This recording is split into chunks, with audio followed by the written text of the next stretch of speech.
Hello, നമ്മൾ കഴിഞ്ഞ ക്ലാസ്സിൽ ഡിജിറ്റൽ ഇമേജ് പ്രോസസ്സിങ്ങിൻ്റെ ഫണ്ടമെൻ്റൽ സ്റ്റെപ്സുകൾ പറഞ്ഞിട്ടുണ്ടായിരുന്നു അല്ലേ? നമ്മളൊരു 12 സ്റ്റെപ്പുകൾ ഇമേജ് അക്വിസിഷൻ മുതൽ നോളജ് ബേസ് വരെയുള്ള കാര്യങ്ങൾ കഴിഞ്ഞ ക്ലാസ്സിൽ പറഞ്ഞിട്ടുണ്ടായിരുന്നു. ഇനി നമുക്ക് നെക്സ്റ്റ് നോക്കേണ്ടത് elements of digital image processing. ഒന്നെങ്കിൽ elements of digital image processing എന്ന് ചോദിക്കാം, അല്ലെങ്കിൽ components of digital image processing എന്ന് ചോദിക്കാം. എന്ന് പറഞ്ഞാൽ നമ്മൾ ഡിജിറ്റൽ ഇമേജ് പ്രോസസ്സിങ്ങിൽ യൂസ് ചെയ്യുന്ന ഡിഫറെന്റ് കമ്പോണൻസുകൾ ഏതൊക്കെയാണ് എന്നുള്ളതാണ് ഇവിടെ പറയുന്നത്. ഓക്കെ, അപ്പൊ നമുക്ക് എപ്പോഴും നമ്മുടെ ഒരു പ്രോബ്ലം സ്റ്റേറ്റ്മെന്റ് അല്ലെങ്കിൽ പ്രോബ്ലം ഡൊമൈനിൽ നിന്നാണ് ഡിജിറ്റൽ ഇമേജ് പ്രോസസ്സിംഗ് സ്റ്റാർട്ട് ചെയ്യുന്നത്. So first of all first element എന്ന് പറയുന്നത് പ്രോബ്ലം ഡൊമൈൻ ആണ്. ഈ പ്രോബ്ലം ഡൊമൈനെ നമ്മൾ ഏതെങ്കിലും ഒരു ഇമേജ് സെൻസർ യൂസ് ചെയ്തിട്ട് ആക്സസ് ചെയ്യണം. ഓക്കെ, ഇമേജ് ഫസ്റ്റ് നമ്മൾ ആ പ്രോബ്ലം എന്താണോ നമുക്ക് എന്തിനെയാണോ നമുക്ക് പ്രോസസ്സ് ചെയ്യാനുള്ളത്, ആ പ്രോസസ്സ് ചെയ്യാനുള്ളതാണ് അവിടുത്തെ പ്രോബ്ലം ഡൊമൈൻ. ആ പ്രോബ്ലം ഡൊമൈനെ ഒരു ഇമേജ് സെൻസർ ഡിവൈസ് യൂസ് ചെയ്തിട്ട് നമ്മൾ സെൻസ് ചെയ്യണം. ഓക്കെ, അപ്പൊ അതാണ് ഫസ്റ്റ് നമുക്കുള്ള elements. Elements to acquire digital images. Digital ഇമേജസിനെ അക്വയർ ചെയ്യാൻ വേണ്ടിയിട്ട് യൂസ് ചെയ്യുന്ന ഇമേജ് സെൻസേഴ്സ്. ഓക്കെ, ഇത് രണ്ട് തരത്തിൽ യൂസ് ചെയ്യാറുണ്ട്. ഒരു ഫിസിക്കൽ ഡിവൈസ് യൂസ് ചെയ്തിട്ടും അതേപോലെ തന്നെ ഡിജിറ്റൈസർ യൂസ് ചെയ്തിട്ടും നമ്മൾ ചെയ്യാറുണ്ട്. Okay, first of all, the physical device sensitive to the energy radiated by the object we wish to image. Mostly we are using the camera device. Camera device ആണ് നമ്മൾ mostly use ചെയ്യുന്ന physical device. And sensors produce an electrical output and proportional to the light intensity. ആ ഇമേജസിന്റെ അല്ലെങ്കിൽ നമുക്ക് capture ചെയ്യുന്ന ഒബ്ജക്റ്റിന്റെ നമുക്ക് എടുക്കാൻ പോകുന്ന പ്രോബ്ലം ഡൊമൈനെ ക്യാപ്ചർ ചെയ്യാൻ പറ്റുന്ന ഒരു ഫിസിക്കൽ ഡിവൈസ്. അതാണ് ഫസ്റ്റ് നമ്മൾ യൂസ് ചെയ്യുന്ന ഒരു ഇമേജ് സെൻസർ അതാണ്. പിന്നെ അല്ലെങ്കിൽ നമ്മൾ എന്ത് ചെയ്യും, ഡിജിറ്റൈസർ യൂസ് ചെയ്യും. Device for converting the output of the physical sensing device to digital form. നമ്മൾ ഓൾറെഡി ഇത് അനലോഗ് ഫോർമാറ്റിലുള്ള എന്തെങ്കിലും ഒരു ഡാറ്റ ആണെന്നുണ്ടെങ്കിൽ അതിനെ ഡിജിറ്റൽ ഫോർമാറ്റിലേക്ക് കൺവേർട്ട് ചെയ്യാൻ വേണ്ടിയിട്ട് നമ്മളൊരു ഡിജിറ്റൈസർ യൂസ് ചെയ്യുന്നു. ഡിജിറ്റൈസറിന് നമുക്ക് കിട്ടുന്ന ഡാറ്റ, അതിന്റെ ഔട്ട്പുട്ട് എന്ന് പറയുന്നത് ഒരു ഡിജിറ്റൽ ഡാറ്റ ആയിരിക്കും. അപ്പോൾ ഇമേജ് സെൻസറിന്റെ ഫംഗ്ഷൻ എന്താണെന്ന് ചോദിച്ചിട്ടുണ്ടെങ്കിൽ ഇമേജ് അക്വിസിഷൻ ആണ്. ഇമേജ് അക്വിസിഷൻ അതായത് ഇമേജിനെ നമുക്ക് ക്യാപ്ചർ ചെയ്യുന്ന, നമുക്ക് പ്രോബ്ലം സോൾവ് ചെയ്യാൻ വേണ്ടിയിട്ടുള്ള നമ്മുടെ പ്രോബ്ലത്തിനെ ക്യാപ്ചർ ചെയ്യാൻ പറ്റുന്ന ഒരു ഡിവൈസ് അല്ലെങ്കിൽ ഒരു ഇമേജ് സെൻസർ ആണ് നമുക്ക് വേണ്ടത്. അതിൽ നമ്മൾ യൂസ് ചെയ്യുന്നത് രണ്ട് തരത്തിലുള്ള ഡിവൈസുകളാണ് മെയിനായിട്ട് യൂസ് ചെയ്യുന്നത്. ഒന്ന് ഫിസിക്കൽ ഡിവൈസ്, ആ ഇമേജിനെ ക്യാപ്ചർ ചെയ്യാൻ പറ്റുന്ന ഒരു ഫിസിക്കൽ ഡിവൈസ്. രണ്ടാമത്തത് അനലോഗ് ഡിവൈസ്. അനലോഗ് ഡാറ്റയാണ് നമ്മൾ എടുത്തുള്ളതെങ്കിൽ അതിനെ കൺവേർട്ട് ചെയ്ത് ഡിജിറ്റൽ ഫോർമാറ്റിലാക്കാൻ വേണ്ടിയിട്ടുള്ള ഒരു ഡിജിറ്റൈസർ. അതാണ് ഫസ്റ്റ് എലമെന്റ്. ഇനി രണ്ടാമത്തെ കേസ് എന്ന് പറഞ്ഞിട്ടുണ്ടെങ്കിൽ സ്പെഷ്യലൈസ്ഡ് ഇമേജ് പ്രോസസ്സിംഗ് ഹാർഡ്വെയർ ആണ്. സ്പെഷ്യലൈസ്ഡ് ഇമേജ് പ്രോസസ്സിംഗ് ഹാർഡ്വെയർ ഇതിൽ നമ്മൾ മെയിനായിട്ട് യൂസ് ചെയ്യുന്നത് അരിത്തമെറ്റിക് ലോജിക് യൂണിറ്റ് പോലെയുള്ള ഏതെങ്കിലും ഒരു hardware digitiser and hardware that performs the primitive operations like ALU, also known as the front-end subsystem, which has good speed.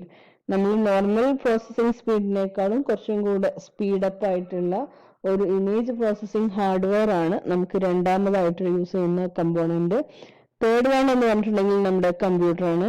ഈ computer use ചെയ്തിട്ടാണ് നമുക്ക് എന്താണോ ആവശ്യമുള്ള ഫങ്ഷനിങ് അല്ലെങ്കിൽ എന്ത് പ്രോസസ്സാണോ നമുക്ക് ചെയ്യാനുള്ളത് അത് നടത്തുന്നത് കമ്പ്യൂട്ടറിനകത്ത് വെച്ചിട്ടാണ്.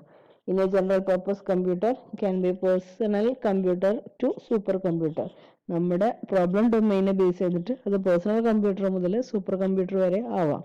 നമ്മുടെ നോർമൽ പർപ്പസിങ് അതായത് എഡിറ്റിങ് അങ്ങനെയുള്ള കാര്യങ്ങൾക്കൊക്കെ നമ്മൾ യൂസ് ചെയ്യുന്ന നമ്മുടെ പേഴ്സണൽ കമ്പ്യൂട്ടർ ആണെങ്കിൽ ന്യൂക്ലിയർ എക്സ്പ്ലോഷൻ പോലെ അല്ലെങ്കിൽ സാറ്റലൈറ്റ് കമ്മ്യൂണിക്കേഷൻ പോലെ കോംപ്ലക്സ് ആയിട്ടുള്ള ഡാറ്റാസിനെ പ്രോസസ് ചെയ്യാൻ വേണ്ടിയിട്ട് നമ്മൾ യൂസ് ചെയ്യുന്നത് സൂപ്പർ കമ്പ്യൂട്ടർ ആയിരിക്കും.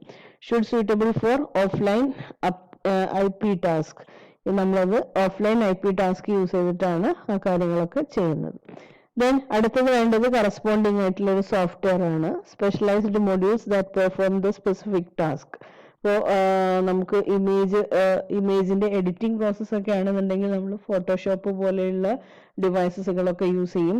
അതേപോലെ കുറച്ചുകൂടെ കോംപ്ലക്സ് ആണെന്നുണ്ടെങ്കിൽ മാത്ത് ലാബ് പോലെയുള്ള സോഫ്റ്റ്വെയർ യൂസ് ചെയ്തിട്ട് അതിനെ പ്രോസസ്സ് ചെയ്യാൻ ശ്രമിക്കും. ഇങ്ങനെ അടുത്ത കമ്പോണന്റ് എന്ന് പറയുന്നത് സോഫ്റ്റ്വെയർ ആണ്. ദെൻ നെക്സ്റ്റ് വരുന്നത് സ്റ്റോറേജ് എന്ന് പറയുന്ന കോൺസെപ്റ്റ് ആണ്. സോഫ്റ്റ്വെയർ കഴിഞ്ഞിട്ടുണ്ടെങ്കിൽ ഇമേജ് സെൻസർ പറഞ്ഞു, സ്പെഷ്യലൈസ്ഡ് ഇമേജ് പ്രോസസ്സിംഗ് ഹാർഡ്വെയർ പറഞ്ഞു, കമ്പ്യൂട്ടർ പറഞ്ഞു. അതുപോലെ ഇനി അടുത്തത് പറയാനുള്ളത് മാസ് സ്റ്റോറേജ് എന്ന് പറയുന്ന കോൺസെപ്റ്റ് ആണ്, സ്റ്റോറിങ്. ഓക്കെ, ഈ സ്റ്റോറിങ് എന്ന് പറഞ്ഞിട്ടുണ്ടെങ്കിൽ അത് 3 തരത്തിൽ നമുക്ക് സ്റ്റോറിങ് പ്രോസസ്സ് നടത്താം. ഒന്നെങ്കിൽ അത് ഷോർട്ട് ടേം സ്റ്റോറേജ് ആവാം, അല്ലെങ്കിൽ ഓൺലൈൻ സ്റ്റോറേജ് ആവാം, അല്ലെങ്കിൽ ആക്ച്വൽ സ്റ്റോറേജ് ആവാം. ഓക്കെ, ഷോർട്ട് ടേം സ്റ്റോറേജ് ആണെങ്കിൽ നമ്മുടെ കമ്പ്യൂട്ടറിന്റെ മെമ്മറിയിലോ അല്ലെങ്കിൽ ഫ്രെയിം ബഫറിനകത്തോ നമുക്ക് ഡാറ്റാസിന് സ്റ്റോർ ചെയ്യാം യൂസ് ഡ്യൂറിങ് ദി പ്രോസസ്സിംഗ് നടക്കുന്ന സമയത്ത് ഷോർട്ട് ടേം ആയിട്ട് നമുക്ക് കമ്പ്യൂട്ടർ മെമ്മറിനകത്ത് സ്റ്റോർ ചെയ്യാം. And store 1 or more images can be accessed rapidly. കുറച്ച് ഇമേജസ് സ്റ്റോർ ചെയ്ത് കഴിഞ്ഞാൽ മാത്രമേ നമുക്കത് ആക്സസിങ് സ്പീഡായിട്ട് കിട്ടുള്ളൂ. അതല്ലെങ്കിൽ അവിടെ വെരി സ്ലോ ആവാനുള്ള പോസിബിലിറ്റി ഉണ്ട്. എന്ന് പറഞ്ഞാൽ നമ്മൾ കമ്പ്യൂട്ടറിന്റെ പ്രൈമറി മെമ്മറിന്റെ ഒരു ഫങ്ഷനിങ് ആണ് പറയുന്നത്. മെമ്മറി പ്രോസസ്സ് ചെയ്യുന്ന സമയത്ത് അത് പ്രൈമറി മെമ്മറിയിൽ അകത്തായിരിക്കും ഉണ്ടാവുക. അവിടുന്ന് നമ്മൾ ക്യാഷ് മെമ്മറിയിലേക്കും പിന്നീട് പെർമനന്റ് സ്റ്റോറേജിന് വേണ്ടിയിട്ട് സെക്കൻഡറി സ്റ്റോറേജ് ഡിവൈസസിലേക്കുമാണ് നമ്മൾ യൂസ് ചെയ്യുന്നത്. ദെൻ ഓൺലൈൻ സ്റ്റോറേജ്, നമുക്ക് ഇപ്പോൾ ഒരുപാട് മെത്തേഡുകളുണ്ട്. ക്ലൗഡ് കമ്പ്യൂട്ടിംഗ് പോലെ, ഫോഗ് കമ്പ്യൂട്ടിംഗ് പോലെ, എഡ്ജ് കമ്പ്യൂട്ടിംഗ് പോലെ ഒരുപാട് ഓൺലൈൻ സ്റ്റോറേജിങ് മെത്തേഡ് ഉണ്ട്. We have to use any one of these type. Okay, നമുക്ക് ഫ്രീക്വൻ്റ് ആയിട്ടുള്ള ഡാറ്റ ആക്സസിന് വേണ്ടിയിട്ട് ഏത് ഓൺലൈൻ സ്റ്റോറേജ് മെക്കാനിസം വേണമെന്നുണ്ടെങ്കിലും നമുക്ക് യൂസ് ചെയ്യാം.